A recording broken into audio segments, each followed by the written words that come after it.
Now, when you talk of whether it's government, whatever is applicable to the government is applicable to any organization. The nature of the data that requires protection is different, but the sort of security that's required is similar. From the DoD perspective, we are in charge, look after the very critical infrastructure of telecommunication. And a lot of the economic activity and other activity runs on this infrastructure. And it's essential that you provide clean and safe pipes for the information to flow right to the end. The thought of securing these networks has been exercised in the DoT from a pretty long time. And as an evolutionary process, lots of instructions have been given, license amendments made, license conditions incorporated. And there was a lot of hectic activity and a lot of changes that came with very short notice. And there was a lot of frustration also among the operators with the changes that were taking place and the requirements that were being put to them. Out of the learning exercise that came out of this in May 2011, we had a consolidated amendment to license conditions that incorporated a lot of things that had happened earlier, and those are part of the license conditions now.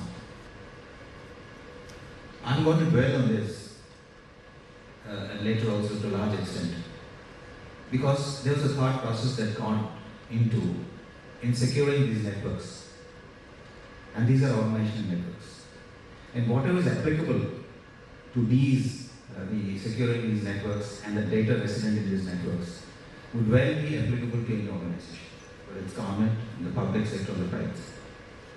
So, we have mandated, for example, that each of them should have a security policy in place. And we also said some of the conditions that should be there in the security policy. We have also said about the audits, security audits that should be carried out. We also talked about the personnel who should be there. We also talked about logging of emails. So there are many conditions that are there. So one is to have a framework built into the organization which ensures that the infrastructure and the data resident in that is secure. So with that framework and the stipulations within that framework, I think many organizations with manpower that is trained to understand that framework. It is not sufficient to have a framework in place.